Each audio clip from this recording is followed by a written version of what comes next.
everyone, hope you're doing well from wherever you're watching this channel, depending on your time zone. Now, following the latest activities in this country led by the US, immediately after the Supreme Court ruling on LGBTQI plus community, it confirms to you what we analyze here after that ruling. Now US is coming out openly to start supporting this community in this country in many forums, in their activities, and now they are coming openly to confirm this, that they are here to defend the human right and then those kind of people in this country. This is what was shared from a lady, Mega Witzman. This is what she's saying. Over the past week, my team and I met with the LGBTQ plus community and the stakeholders to support the human right of LGBTQ plus persons. The US proudly advances the effort to protect LGBTQ plus persons from discrimination and violence, and will continue to stand up for human right and equality. Mark Witzman. This is 14th March 2023. Nijana. US, you see they are using the word human rights. So it is becoming clear that initiating a marriage of a man and a man, a woman and a woman, is a human right that should be protected. So she is confirming that US is here to champion and fight for that human right. If this is a lady from US coming with such statement, and a person, and seemingly she is working for the US, employed, that means their embassy is aware, their government is aware that the activity she's doing in this country. Ni nini nakuja kwa mawazo yako tukifikia hapo? Because I want to take you back to the statement from William Samuel Ruto. Ruto said that it will never happen under his watch that this country will allow such kind of a ruling from Supreme Court to allow LGBTQI plus community to exist in this country. He said no, not in his government, not under his watch, despite the fact that the Supreme Court had made a ruling. What I'm learning here is that William Ruto just gave a mere statement that is not going to be implemented. Ruto was simply making noise in reaction to Kenya's refusal to welcome this ruling. And now, the master who made William Ruto the president is here telling Kenyans that they are going to champion for the human right of LGBTQ plus community. These persons are going to be protected. They are confirming. So it tells you one thing. We saw here the first lady from US landing in this country. Then the following day, the Supreme Court made a ruling. That ruling favored these people. And we made speculation that, you see, it is coming when US has just landed here. Your mom. So it means there was some agreement prior to election between William Ruto and the West to push for this agenda so that they will be allowed to run such activities in this country as they help him to win election, among other promises. So it tells you that Ruto is going to make too much noise here. Come and tell Kenya that I don't like this, we are against it, we will fight it. Na alitumia court so that pia atafika mahali anza kusema Wakenya, kuambia Wakenya, na unajua pia inahitaji tuheshimu maamuzi ya court. That is William Ruto for you.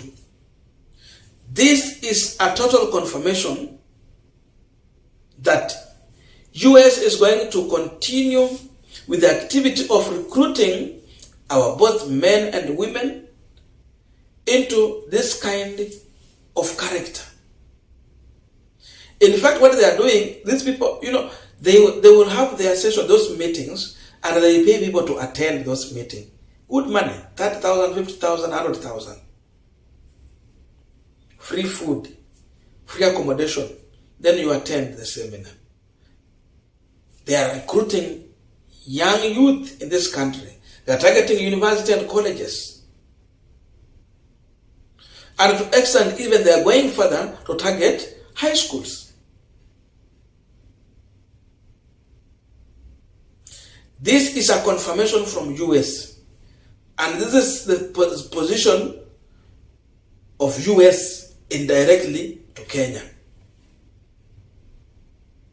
When Obama came here and he talked about the gay rights, Uhuru Kenyatta told Obama that Kenya has too much problems. Our problem is about hunger, jobless, among many other things. We will not have time even to discuss this. Obama stopped from there.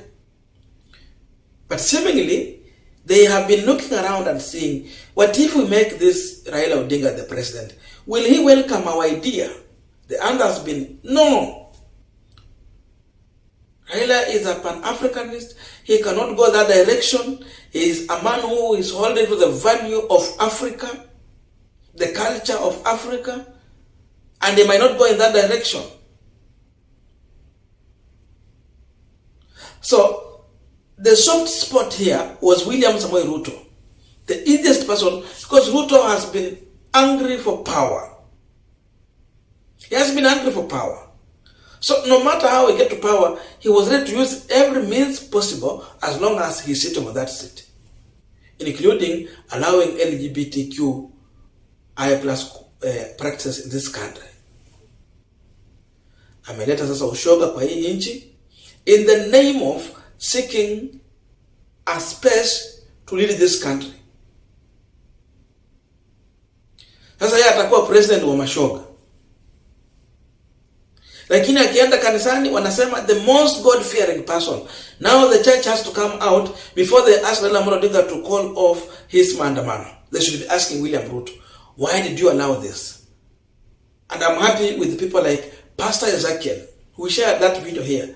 Pastor Ezekiel confronted the government openly, and they asked them, how come this was happening without the knowledge of the president in this country? There's nowhere such a serious ruling can happen in this country without the president being aware. Let me tell you one thing. Including even during an election, when you take a petition to the Supreme Court, before the Supreme Court come out to make their final decision, normally, the sitting president is always told on the final day that this is what is going to happen. On the final day, he will be aware. Before they come and make the ruling in the court, the sitting president will be aware.